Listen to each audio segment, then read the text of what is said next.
I don't hear a lot of people questioning, like, am I still monogamous even though I'm not with a partner right now? Good point.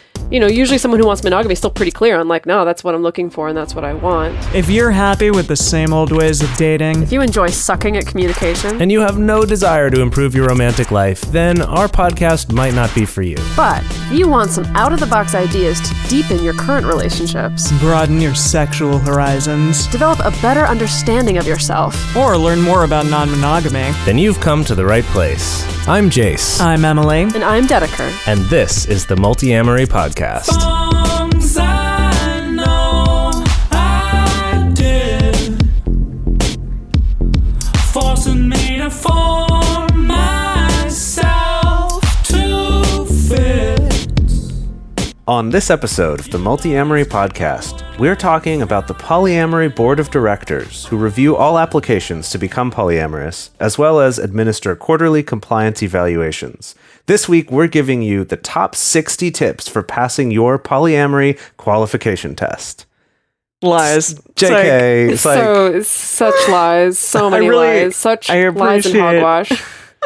I appreciate how just straight you were with that, though, Jase. Yeah, you did well. Yeah, you didn't did break. well. It was impressive. thanks. I actually was tempted to just be like, can we just improv the whole rest of the episode Oh, man. around that? Oh, my gosh. Change People would be all our so plans. angry. Can you even imagine? Oh Yeah. gosh, yeah. What would be some of the top 60 tips for passing your polyamory qualification test? Oh my gosh. We should, you know what? We'll save this for the bonus content. Okay. We can Jeez. talk about Yeah, I that don't some know. more. That's an Great. interesting question. So, no, instead, we're going to be talking about all of the ways in which people can be polyamorous, even when maybe they feel like, am I polyamorous? Am I not? Like, can I even call myself that? Like, if you are only in a relationship with one person at that moment, or if you have had multiple breakups, if you aren't friends with your metamors, stuff like that, or even if you open and close your relationships at certain times in your lives. We're going to be talking about all of that today, and kind of going through things that we've heard from various people, as well as things that we ourselves have experienced.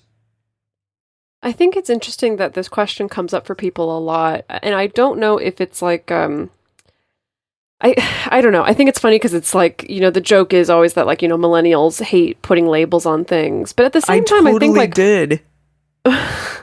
Until relatively recently, so yes. Guilty as charged. The thing is, though, but I think that to a certain extent, millennials do like having labels, because I do feel like identity has become such an important thing to understand for oneself and to profess for oneself and to proclaim all over your social media. And I don't think that's necessarily a bad thing. Like I'm not trying to throw shade at having an identity, but I do feel like it kind of creates an environment where people feel a little bit pressured to be able to, to be able to label their identity or to use multiple labels for their identity. And I think some people are super into that. Some people are super not, but I feel like it's maybe that context and that pressure that leads some people to be like, am I allowed to say I'm polyamorous in my Twitter bio? Like, I don't know. Yeah, if I'm actually not with multiple partners at one point in time. Yeah, and surprisingly, I mean, maybe not surprisingly, because we do have a lot of people in a lot of different relationship structures on our Patreon Multiamory Facebook page, that this is, I think, come up from time to time. People asking this question, and just even under live shows, I know that we've had various people come up to us and say, I call myself polyamorous, but I haven't had a date in a long time, in many months or even years, and it's been really difficult because, you may not have anyone to vouch for you that's already dated you, that you're a great partner, or anything along those lines. So I get it. I get that all of those things can be really challenging. Well, could I start us off Please. with one particular situation that's definitely happened to me a number of times, which is where we'll do maybe a live show, or I will just meet someone who has listened to the podcast, and they'll say to me something along these lines. I really enjoy your podcast. I think it's really interesting. I would like to be polyamorous, but right now I don't have any partners.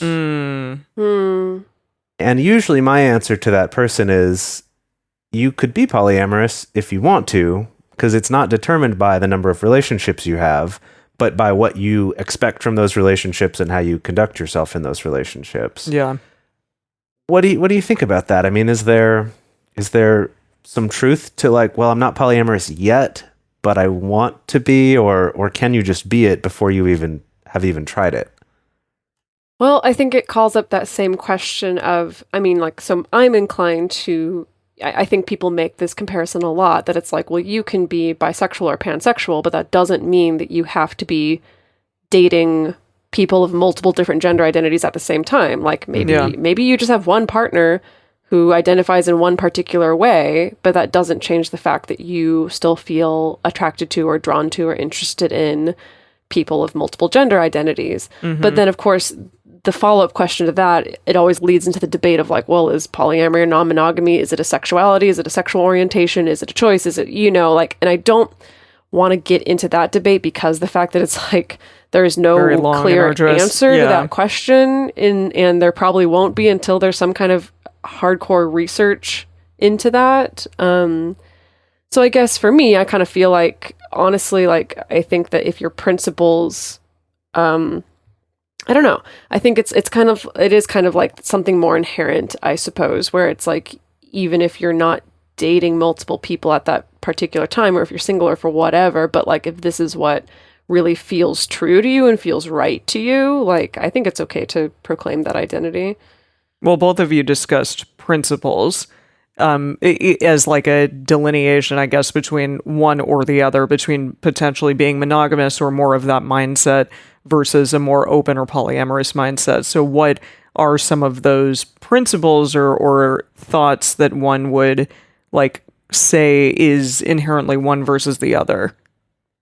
Well, I think what I am talking about when people will come to me with something like that, what I'm referring to is, yes, you might not have any partners right now, but in seeking new partners, in dating people, are you beginning that conversation right away with, this is how I think about monogamy and non-monogamy, and this is the way that I, want to communicate openly about it, and I expect the same from you, and, I'm not going to put these limitations on who you can be with, and I'm not going to put those on myself either, right? Like, going in with that, to me, that's kind of the distinction. Yeah.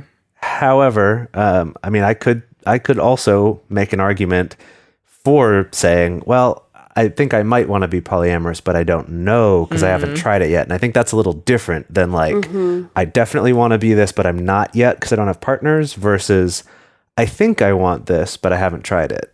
Yeah, and I saw an article recently on kind of that thing in general, just women specifically in this article were talking about that they had started dating a guy, or they had dated multiple men who just used polyamory as an excuse for having sex with multiple women or multiple people, and that they actually were married or had a girlfriend who had no idea about it, and that they were just calling themselves polyamorous.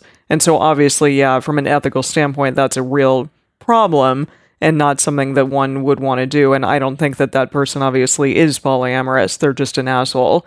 So from that standpoint, yeah. But I think that people might worry that they would get lumped into that category if they don't have a partner already. Yeah, I think that's a very real fear. Yeah. I mean, especially if you are a male identifying person, like there's, yes, and for good reason, people might be suspicious of that. But I think what makes the difference, like we were saying, is how you actually conduct yourself in the relationship, rather than just choosing to say a label or not and then still being shady. And well, okay, you know what I mean? Speaking of shadiness, I mean, that brings up, like, I think a number of times we've gotten emails from people who are like, I am cheating on my wife, but I feel like I'm polyamorous because, like, I really legitimately, like, I love my wife, and I also am really in love with this person, like this other partner. How do I make this work? Or what does this mean? Or how do I get what I want in this situation, and things like that. And so then it brings up kind of this other question of, like, I don't want to doubt that you feel polyamorous, and maybe this process of having an affair has opened you up to realizing, like, oh, I am capable of holding love for two people at the same time, and I am capable of wanting to maintain two relationships at the same time. So it's like, I don't doubt that, like, you're feeling polyamorous, but you ain't doing polyamory. And so then that's my question is like, then does it come, like, then is there a distinction between like how you feel versus how you practice? And that gets held to a different standard? Like, I don't know. I think that's a great distinction. I was going to bring that up is a really good earlier one, yeah. and didn't quite get to it. So I'm glad you brought that up. But I the other one I'll hear is someone who talks to me and they'll say, oh, I've been polyamorous for 7 years, but only honestly so for the last 2 years. And I'm like, then no. Then you were just cheating before. You were just a cheater before, yeah. Yeah. But I Well, think I don't know. Well, is... hang on. I'm just going to jump on that really quick because I feel like I would say something like that as like, I felt polyamorous since like a really, really, really long time ago, but I haven't been like proactively, honestly polyamorous for 10 years. That doesn't mean that I cheated. Like, I didn't cheat on anyone when I was monogamous. It just meant that like I kind of fell into the mainstream default of like, well, I feel this way, but that's not correct, so I'm just going to choose monogamy. So I don't think it can necessarily that just is a assume, distinction. although Yeah. someone But you says and I have that means that they dated- were cheating. You and I Emily? have dated someone though who did cheat, like in Yes. their like many non-polyamorous life many times. Yeah. And I know a lot of Yeah. people who've done that as well. Right. And But that, so, yeah. but I think, Dedeker, you bring up a good point of Sure. like, it depends on what they mean by that, right? Mm-hmm. Is it just that I had this feeling but didn't know it was something I could do, which sort of goes toward that idea of polyamory being more of an identity for yourself versus, well, I was just cheating and being secretive about it, and only recently after my divorce am I being open with my partners about it. That would fall more into the category of you're talking about the practice of doing it. So that's an Yes. interesting thing too, to like identity versus practice. Yeah. Yeah. Your relationship practice. And in that, I actually wanted to bring up something based on what you were saying, Dedeker, that I think that the bigger distinction of like feeling like you are polyamorous is not that I've realized I'm capable of loving multiple people or wanting to pursue multiple relationships, but more realizing that that's something I also want for my other partners. That's a Like, good distinction. To me, that's the bigger distinction. Yeah. Yeah. And we've talked about that before with like monopoly relationships, where I'm like, I kind of feel like the monogamous one, if they are okay with their partner having other partners, I think they're Still polyamorous. they're more the polyamorous one because I think it's more about what you hope to limit from your partner rather than just what you want to do yourself. Yeah. And that's also something that people debate. Yeah. But, People have taken great issue with that opinion. Mm-hmm. Yeah. Yeah, and I obviously, if you are not dating anyone for an extended period of time, then you have to, in your mind, put these practices into place, at least in the foreseeable future, that you would have a partner and be able to speak to them about these things. Like, ideally, even if you are single, you're coming at any potential relationship with, this is who I am, this is what I expect, this is what I hope for you that you would get out of a relationship with me, etc., and that you are still being ethical about everything, even though you may not be successfully dating people at that particular moment. Well, I mean, I like in a really ideal world, I feel like everyone would come to a first date with that kind of awareness and knowledge, even if they were seeking but not very everyone traditional does. looking monogamy.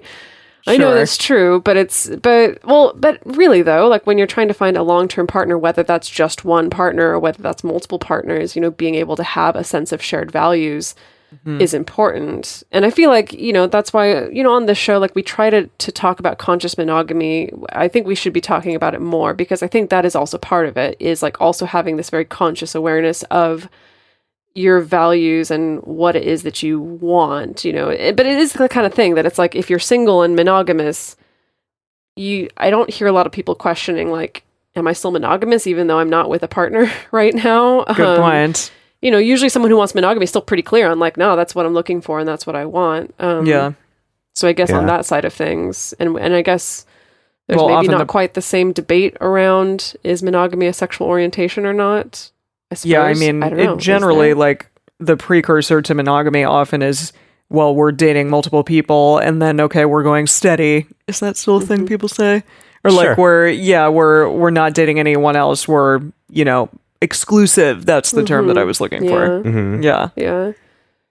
Well, okay, so what if we take this to the next stage now? So this person's been debating, like, am I polyamorous even if I'm not dating anyone yet and haven't dated that way before? Or I mean, what about a situation where I am in a relationship but I really don't like my metamors?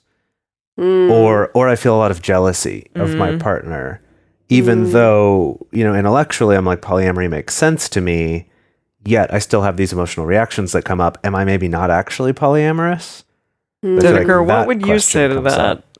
Oh my goodness. No, I'm that comes up, assuming a it comes lot. up a lot, I think, yeah. it comes up a lot with clients, you know, that question of I feel jealous. Does that mean I'm not cut out for this? Or I'm not getting along with my metamor. Does that mean I'm not cut out with this or for this? Or this particular relationship just ended. Does that mean I'm not cut out for this? You know, a lot of those questions. And it's a tough one to tease out. I think particularly so often it's such a common experience for your brain to be like, yes, this totally makes sense. And like, it's logical to me. Like, I totally get this conceptual idea of abundant love and non-possession and, you know, both me and a partner having autonomy and freedom, like, totally get it. But like, my body is the thing that reacts when I feel jealous, right? You know, that it's often your body that feels nauseous or feels nervous or feels shaky or feels sweaty. And then that's often fed by, you know, kind of whatever story you may be, you know, cooking up in your brain to continue that. And like, the thing is that, like, that's okay, because it's like your body and your nervous system has been trained basically since birth about what is and isn't okay in relationships. You know, you are the product of your environment and your culture. And I think a lot of people know who get into this, that a lot of this process is deprogramming, rewiring, relearning, to be very Yoda, you know, relearning what you have learned. I was just having a conversation with someone about exactly that, where he was kind of like, so I heard through Eric about you being polyamorous and doing your podcast and stuff, but like, and, you know, he went into kind of the usual questions about like, but what about jealousy? And, you know, what's it like, all that. Right. But like, the thing I kept kind of coming back to talking to him is just how much of the transition into doing it is deprogramming. It's exactly that. It's unlearning stuff almost more than it's learning stuff. It's unlearning things. And it is so interesting how even if you have for many, many years or most of your life felt like I could be polyamorous, I don't have a word for it yet, but that seems conceptually like something that completely makes sense. But yet that other part of programming from your outside forces and the media and your parents and, you know, saying that like monogamy is the thing to do, that even though your brain and maybe your heart, is that too, I don't know. Yeah, no, roll with it. Yeah. I'm like, wow, that's cheesy. But that tells you like that polyamory is the right thing for you, that still all these outside forces are saying no, that it can still be really difficult and really hard to go there. Yeah, it reminds me, someone sent me a video of, and I'm sorry, I don't remember the name, but it's some kind of self-help guru. And I don't mean to be like derogatory towards him. I mean, I'm sure he's a perfectly wonderful man. But some self-help guru who is very publicly in an open relationship and talks about it a lot. And I think also does a little bit of like discussion on that and like kind of helping people who are interested in getting into an open relationship. But I think his main gig is something else. But anyway, yeah, someone sent me a video of him kind of answering the question about what it's like being in an open relationship. And he actually said something that really stuck with me. And it's kind of like, if you get into an open relationship and like your only goal is to increase pleasure in your life, you know, whether that's the pleasure of more sex partners or the pleasure of falling in love with someone new or the pleasure of just having more attention from different people. Like, if you're only getting into it just for pleasure and nothing else, like, you're going to be disappointed because there's going to be pain that comes with it, you know? If you're into it to not just have pleasurable experiences, but also to like get to know yourself and to deepen your relationships and have better communication and like really learn about the parts of you that need to heal, like, then it's definitely going to be a success for you in that pursuit anyway. So, yeah. Well, just, do you think like it's a fake it till you make it situation. I mean, we've talked about this, like all of the ways in which people can feel jealous and feel awful about it potentially for many, many years even. Is it just like a continual deprogramming? Like that is the thing. You can still call yourself polyamorous even if you're having a difficult time. It'll just take time.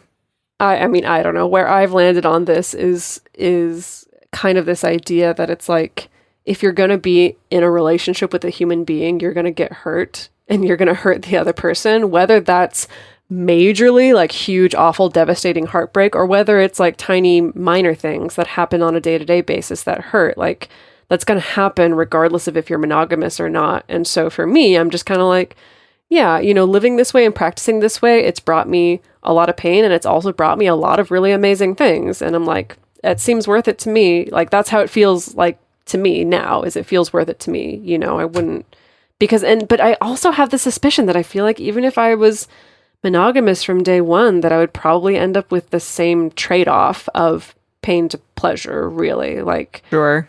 But like some people would not be questioning the monogamy part in the same way that they might be questioning the polyamory of it all. Yeah. But like, is I this happening so. just because of the polyamory?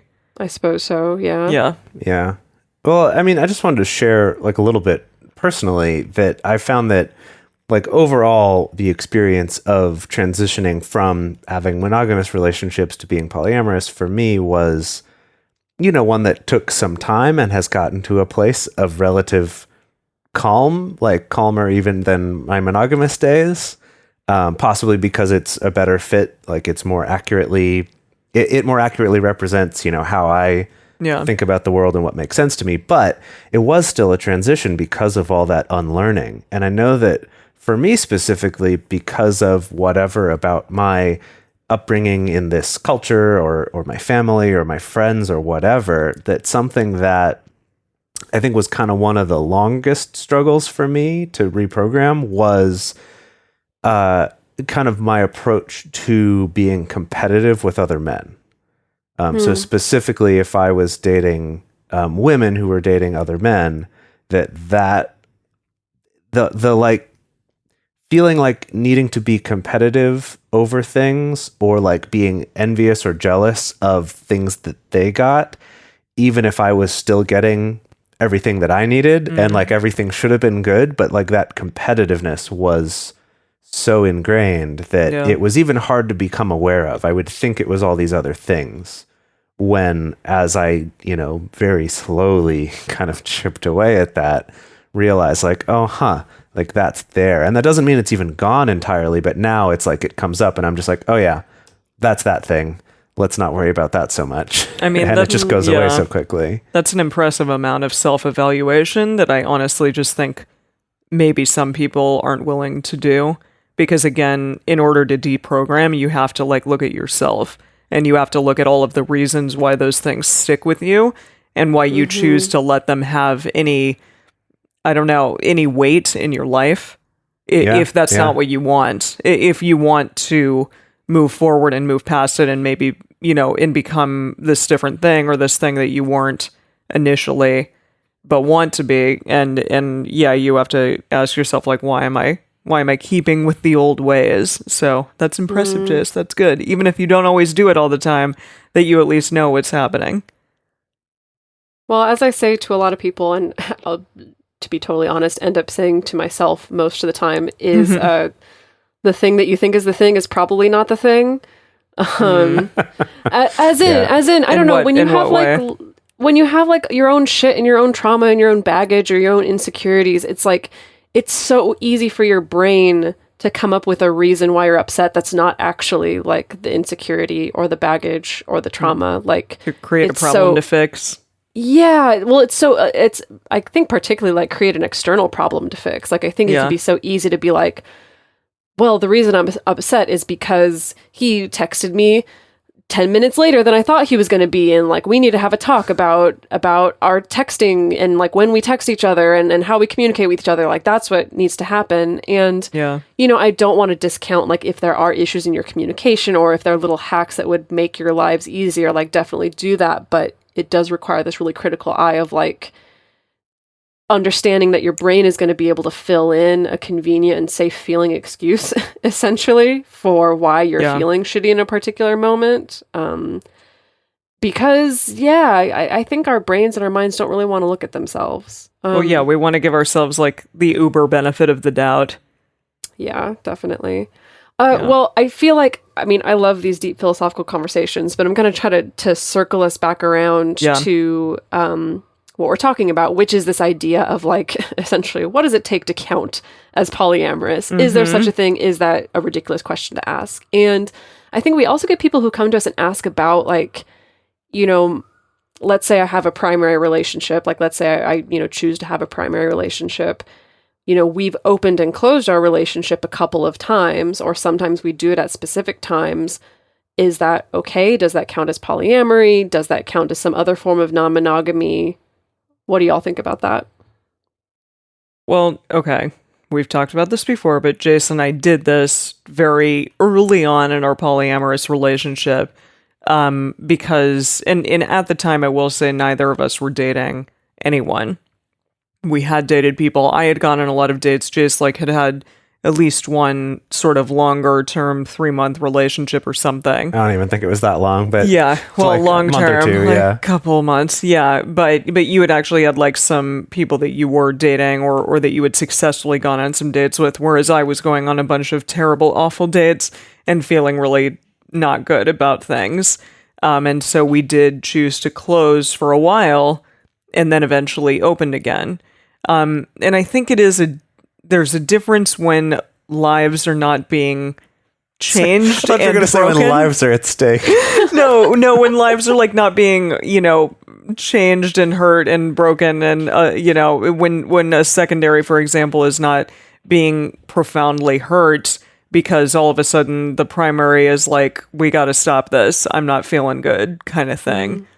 So this is an interesting one. And I think that like the question of extenuating circumstances due to just life, happening and whether or not that's an okay thing to close or open a relationship. I don't know. What do you guys think?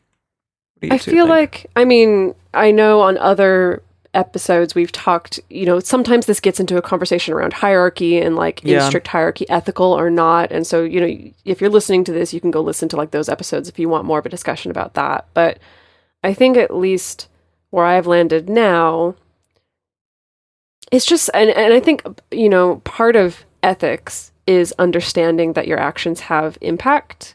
They have impact on you. They have impact on other people around you. And just understanding that, because it's like really, we made the joke at the beginning of the episode about the Polyamory Board of Directors, which doesn't exist. It's like no one is standing there over your shoulder watching what you're doing, like Santa Claus getting ready to revoke your polyamory card or put a gold star on it or not. Ooh, a gold star.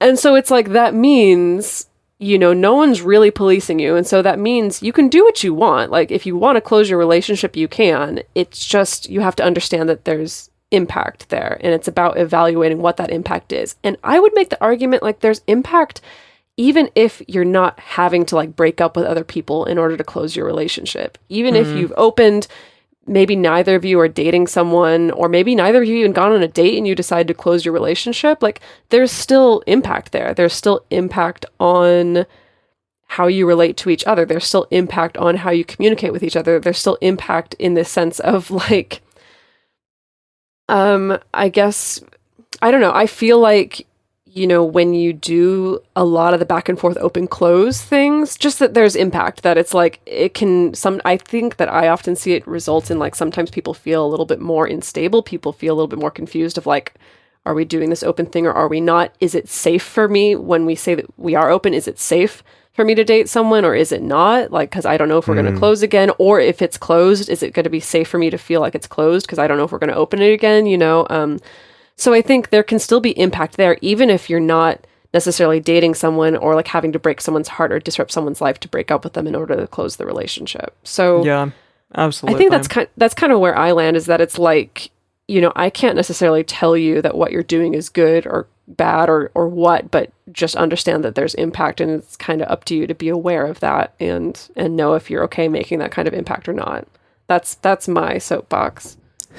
Yeah, well, I was going to take it to like a slightly different angle, more of like a philosophical angle of identity, of like, can you consider yourselves, if this is a couple that's closed and opened again, like, can you count as polyamorous if that's something that you've done in the past? And say you even did it in a less ethical way, in a way that was really hurtful to people, like you did, just like, my partner told me I have to break up with you, so bye. Breaking hearts, and practicing the stuff that we talk a lot about on this show being a shitty thing to do and not being ethical. However, it happens sometimes because we all make decisions, and we all either cave to pressures or just weigh pros and cons and have to make hard decisions that hurt people. Like, that does happen sometimes, even if you're being as ethical as you can be, and sometimes we're not perfect. And so I think there's actually a lot of value in accepting that, and kind of accepting and being able to admit, I've done this badly before, or I've made some not great decisions about the ways that I've treated people, but that doesn't mean like I can't identify with this thing, or that I can't do better in the future. Yeah. And I feel like we're going to see more and more of this as we are, well, I mean, we're in election season now, but as we move toward another presidential election, this thing that we do with politicians, where it's like, you are not allowed to ever have changed your mind ever about anything as a politician. And if you ever have, someone's going to try to catch you up on it and be like, see, gotcha, you're a liar, you're not trustworthy, you flip-flop. And I think that, yeah, like, if someone's super inconsistent or says they believe one thing and immediately does another thing, like, yes, that's not being congruous. Yes, that's not being trustworthy or safe.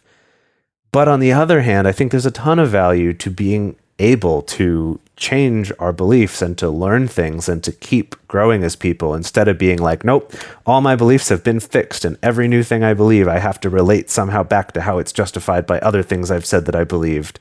So I think there's this balance there. So anyway, that's my little soapbox. So we're trading soapboxes now. Do you have a soapbox, Emily? All I know is that, like I said before, things do happen. I've known people who, they may have long-term partners, but one partner might want to go on a lot of dates. That's something that they love to do.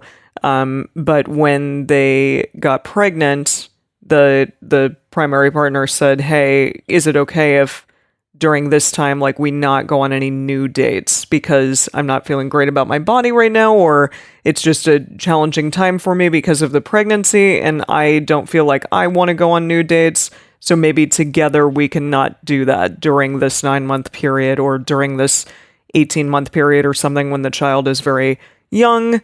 Maybe we don't need to completely take away from the existing relationships, but we just don't enter into any new ones, for example. I've seen that happen with people that I know. And then also, obviously, I've seen it on the other end of the spectrum, where people completely just can't handle polyamory. One partner can't, and say, it's monogamy or bust. So, and that obviously, yes, from an ethical standpoint, that can be challenging. And yes, I agree with you that pros and cons have to be weighed, and potentially somebody has to make the decision, I want to stay in this relationship, or I want to be polyamorous, and that's the thing that matters to me.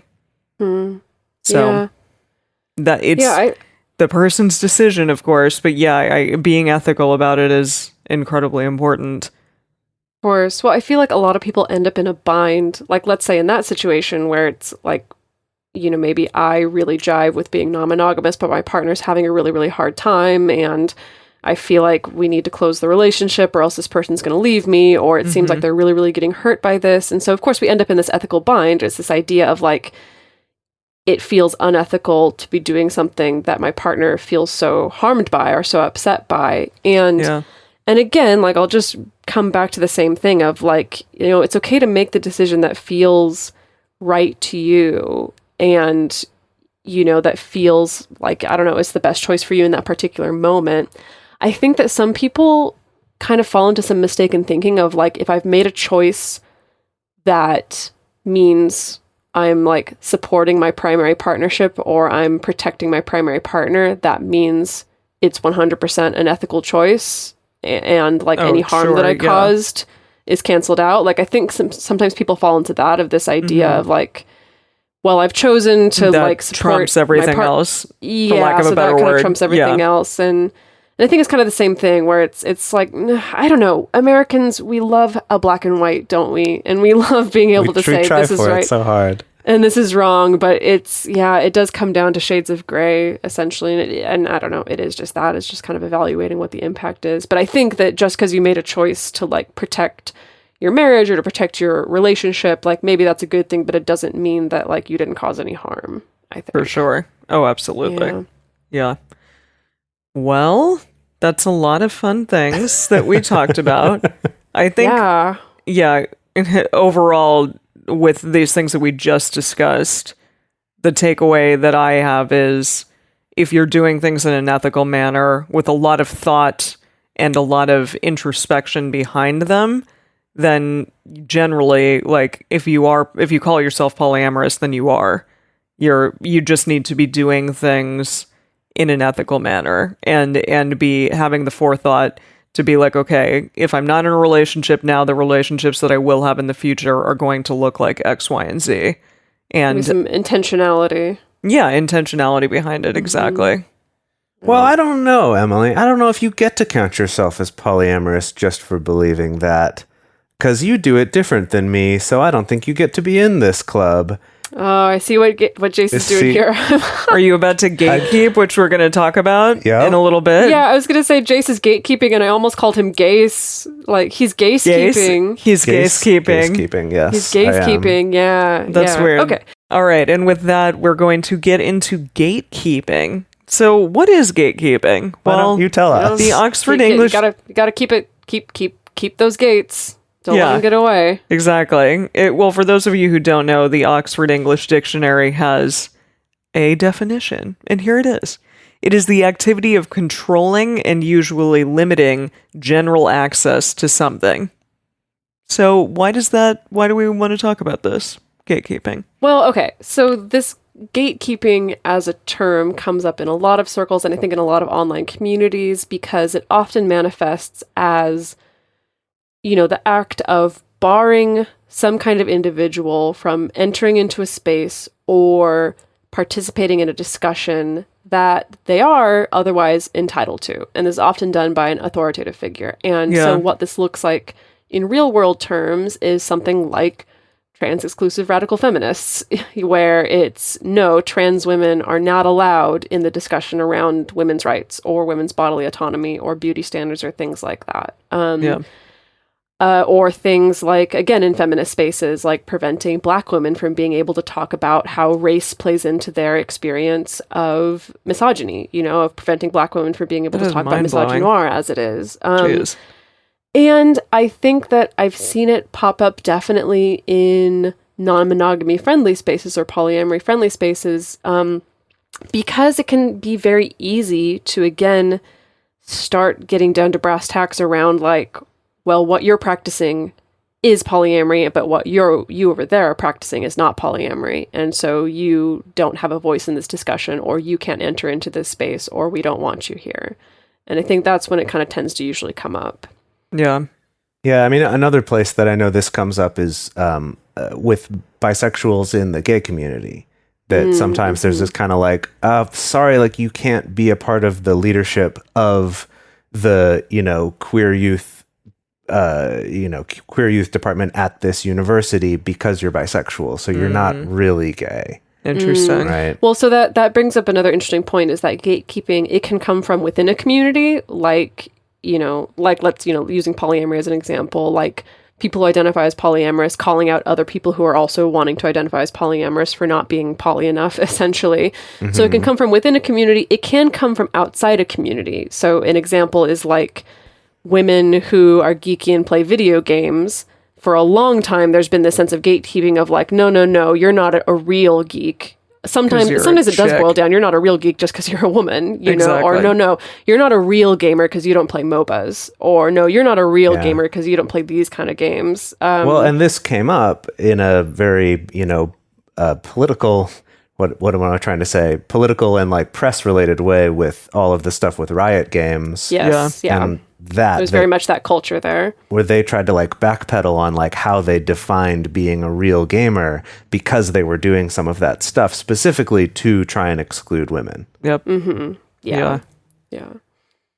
And I don't know. I mean, I think that when we get into these discussions around like what counts as polyamory or not, like I think that gatekeeping often comes to the forefront because the fact that it's like, I think people get really upset by the idea of like, well, you have to have some kind of standards, right? Because you can't just let anyone identify as polyamorous because then, you know, you get, again, those people who are just assholes who are like using polyamory as a label to hide behind when they're not actually being ethical or honest or communicating.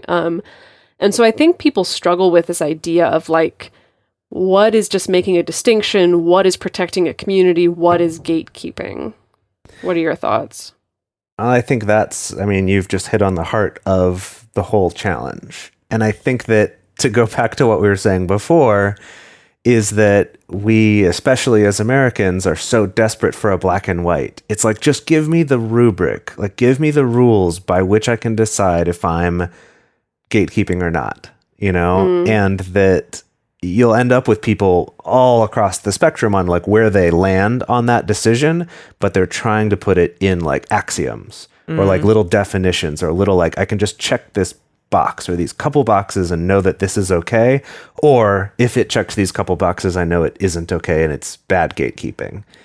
And I think the truth of it though is that it is very situational and that it is something that we kind of have to constantly be examining why we're doing these things and what are the impacts of it. Like, how is it impacting people? Well, it just reminds me of this episode of Transparent, when that show was still happening on Amazon, where they went, it was Jeffrey Tambor's character, went with, I think, his two daughters to this big retreat that was a women's retreat. And they basically, like, threw him out of the women's retreat, threw her out of the women's retreat because they said, well, you're trans and therefore you shouldn't be here. You shouldn't be allowed to be here. And I've definitely heard that from some very feminist friends of mine, like, well, they can't have a discussion. People who are trans cannot have a discussion on what the pain of like being a woman or the things that have occurred and the prejudice women have faced in their lives because they were potentially once gendered as male. So, yeah, and to me, I'm like, none of that makes sense. That's all really mind-boggling to me that someone would go there or think that. And I think it's challenging, like, with this topic of polyamory, like, inclusivity versus, you know, trying to push people out. That doesn't seem right to me. Like, if somebody is interested in polyamory genuinely and ethically, then to me, they should be allowed to be doing it or calling themselves that regardless of maybe the way in which their polyamory looks. Yeah, well, I think it's hard because I think that often what motivates that, like that instance with like the women's retreat, and I know it's a fictional instance, but there's definitely been similar things that have happened in real life for sure. Constantly. That from the perspective of the person who is an authority there and is making this call or who is leading this community, I think for some people it can come, for some people it can come from ignorance for sure, but it's often ignorance layered on top of coming from an intention to protect the community or to improve the community or to make the community be taken seriously by from a mainstream viewpoint. You know, that's and an so interesting distinction yes, there. And that that's like where it matters about mainstream. Yes. Yeah, well, but that's where it starts getting tricky because I think that we saw like not long after gay marriage was legalized in the States, there was this really interesting swell of voices in the queer community and also voices of the press,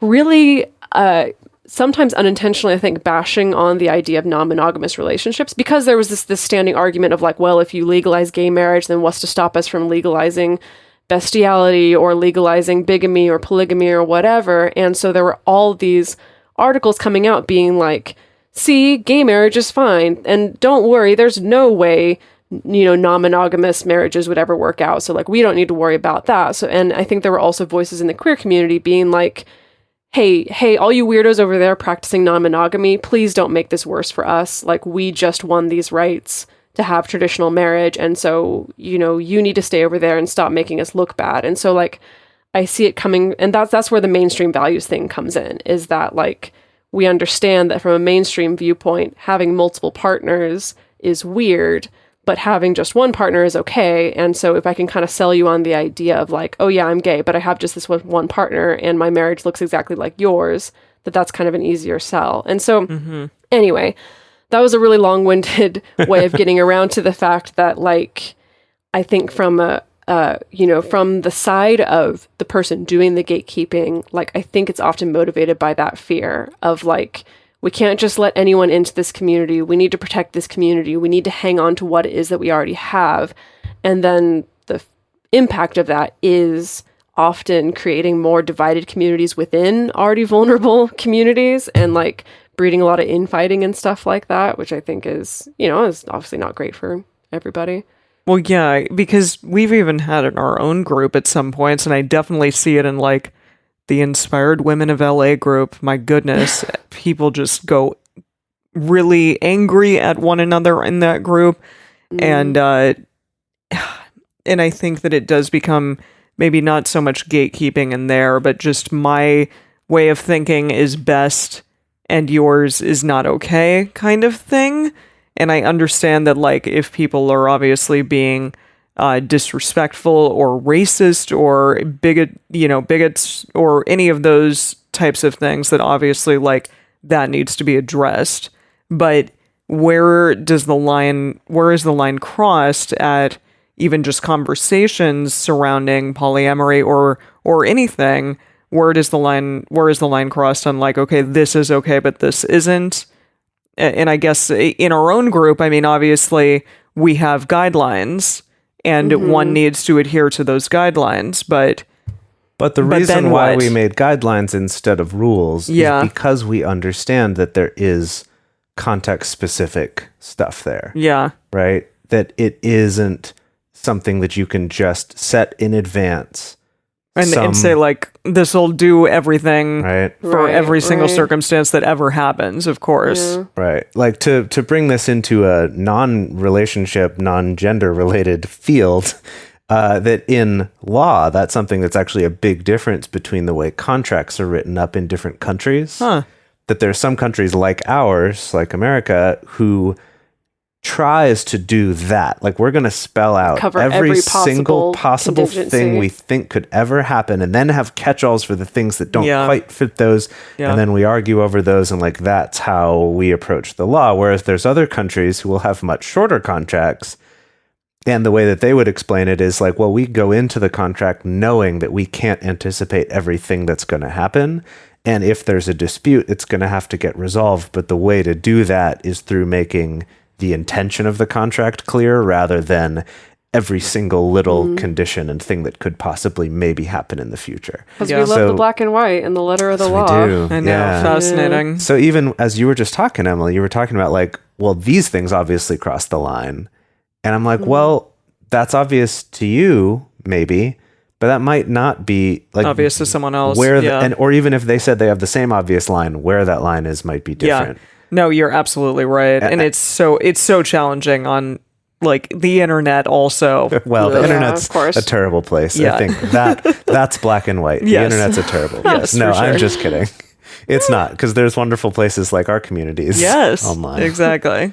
I was going to bring up just kind of an interesting, did you guys ever watch The L Word? I know you did, because we watched the first season together. I watched a little bit of it. Catherine Monag, I can't. Yeah. So in the first season, there was this guy, he presented as male, identifies as male, but identifies as a lesbian. Do you remember this character who, like, the women who are kind of part of the core group were all hanging out, and he was talking about like, oh, well, as lesbians, we, experience this, or like we feel this way, or like da-da-da-da. And he kind of walks away, and one of the other women's like, what? Like, what is he talking about? And kind of it's that he's a man who dates women but identifies as a lesbian.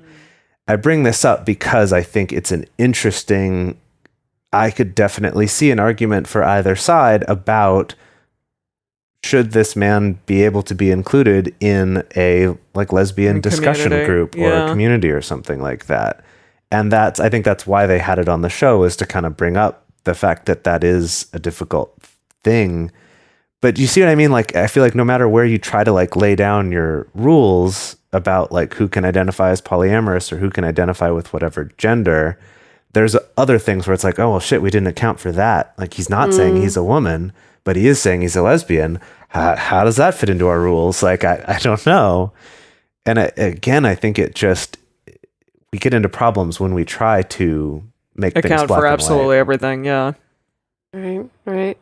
I do feel like it's important to at least give some airtime to the idea that I don't want anyone to come away from this thinking that it's like anything that remotely looks like gatekeeping is bad, and like all of your communities and all of your spaces and all of your discussions should be open to like literally anyone and whoever, because, you know, someone who's actually not part of a particular community or identity doesn't mean that they're automatically entitled to access any space or participate in any discussion. And if you're heading up any communities or any discussion groups or things like that, that's on you to make those calls, to bring mindfulness and awareness to that, of knowing like what's gatekeeping versus what is actually protecting a community or maintaining the integrity of a community. And I think also, Jay, something you brought up is the idea that like trying to avoid the bad form of gatekeeping for a community is different from gatekeeping your personal life. And I think in that case, because I think that's just boundaries, right? Well, yeah, we hadn't gotten to that yet. It's here in the notes, but yeah, I did want to make that distinction that like with polyamory, to bring it back to where we started this discussion, that if I'm going to say, well, in this community or who can be involved in this discussion, I'm not going to put stipulations in place of like, you can only be in this discussion if you have X number of partners, or if you practice polyamory a certain way. That, I wouldn't want to eliminate those people from being able to participate in that discussion and to find a safe place to be able to talk about it and process it as they're on that journey. However, that doesn't mean that just because I think someone can be in that space means that I think they're safe to date, or that they're an honest person to date, or that they're someone who I would recommend anyone else to date. And I think that's kind of, I find this with relationship anarchy too, that I feel like sometimes people find it and think, aha, now I finally found the thing that if someone's this, then they're definitely going to be ethical and not any of these bad things that I found I don't like. No. But the truth is, like, none of these labels guarantee someone's a safe person. No. Yeah, definitely. And I think not. that's a worthwhile distinction to make. For sure. That just because you let someone use a label or be in a group doesn't mean they instantly have a pass on everything. Well, I think to build off of that, it's also okay, like, if you go on a date with someone and, maybe they do identify as polyamorous or relationship anarchist or non-monogamous or whatever, and you jive with that, but the way they practice is not something you're really interested in, like, that's okay too. I don't count that as gatekeeping. Like, I count that as like just boundaries and what you feel is going to keep you safe. I feel like we've had some discussions about that in the patron group recently, that it's like, if the way that someone practices in their relationships or the way they practice communication sets off red flags for you, even if you're both technically on the same quote unquote team of both identifying as polyamorous, like, that doesn't mean that you have to date them or have to feel like it's safe to date them or have to put up with it, And I think, unfortunately, sometimes I think that's a symptom of if people feel like they don't have great access to community or great access to people to date who also identify as polyamorous, that I think sometimes people end up in a situation where they feel like, well, I really don't like that this person I just met practices this weird strict hierarchy with a veto and communicates or like lets their partner see like all our private text messages and stuff like that. I don't like that, but they're like the only person I've met so far who is okay with non-monogamy. And so I feel like I have to go with this person. Like, so I think sometimes that's a symptom of people feeling like they don't have the options to be picky about who they're okay connecting to or not. Interesting. Like they don't have the option to have boundaries. Yeah. To phrase it another way. Yeah. Which That's is a really sad. interesting I point. would hope to empower people to feel like they always have the option to have boundaries. Even Absolutely. I know it's hard sometimes, but That's much easier said than done for sure. of course, Yeah. definitely. Yeah, I think that it reminds me of a discussion we had just recently where we were talking with someone about the different labels like consensual non-monogamy and ethical non-monogamy and, other ways that are kind of bigger umbrellas than just the term polyamory, for example. And he brought up an interesting point of consensual non-monogamy is a more clearly defined thing, that it's consensual means people are consenting to it and it's not monogamous. That's kind of a yes or no. It either is or it isn't that. I mean, obviously there's still a little bit of gray, but less gray than ethical non-monogamy, Right. which is like, well, ethics. Like, what does that mean? Really, Where are we at there? Yeah. right. Yeah. And I think that's actually something worth pointing out that I feel like with pretty much any other sexual identity or relationship style, that no one seems to like imply that means ethics all by itself. Like, I don't think most people, would associate you're bisexual, so you're more ethical than someone who's straight or gay. Well, probably some people would conflate like, oh, you're monogamous, so therefore you're more ethical. Okay. That's true. But some people, but obviously there's a lot of monogamous people who are not ethical at all, and even not ethical in their monogamy, in the way in which they do monogamy. Right. So I guess that's what I'm saying is that just because someone's monogamous doesn't, that would be absurd to say that means they would be ethical. And if they're not ethical, they can't be called monogamous. Yeah. Like, I think the same thing goes true for polyamory. And There's a lot of unethical polyamorists. Yeah, of course, because they're still people, and so I think that it's interesting to think about that distinction between consensual non-monogamy and ethical non-monogamy, and that ethical non-monogamy could be something that we strive for, and that our show could be about exploring and helping people to do that as well as they can, whereas consensual non-monogamy could be more of a like, this is what I'm doing. Yeah. Just factually. Interesting. Anyway, so that's just an interesting thought I had just while you were kind of bringing it home there. I feel like we need to have like a 2-hour episode on just ethics. I think we should sometime. Let's do it. Let's do it. We'll do a week-long retreat where people can come and we'll all just talk about ethics. Like talk about ethics and philosophy. If y'all have any ethicists, that's what they call them, right? Ethicists? Is that a job title? Is that a thing someone That's can be? That's a great ethicist? name. Sign if me it up. is. I want to learn. I am an ethicist. I'm an apprentice ethicist. Great. That's one mouthful. Yeah. One hell of a mouthful. All right, y'all. So let us know your thoughts on all of this. Let us know, how is it that you label? Have you been in a community before where you've seen an instance of gatekeeping? Have you been on like the negative side of gatekeeping in any instance? We definitely love to hear from you. Love to hear what your experiences are. The best place to share your thoughts with other listeners is on this episode's discussion thread in our private Facebook or Discourse forums. You can get access to these groups and you can join our exclusive community by going to patreon.com/multiamory. In addition, you can share with us publicly on Twitter, Facebook, or Instagram. You can email us at info@multiamory.com, or you can leave us a voicemail at 678-MULTI-05. You can also leave us a voice message on Facebook. Multiamory is created and produced by Jase Lindgren, Emily Matlack, and me, Dedeker Winston. Our episodes are edited by Mauricio Balvanera. Our social media wizard is Will McMillan. Our theme song is Forms I Know I Did by Josh and Anand from the Fractal Cave EP. Full transcript is available on this episode's page on multiamory.com.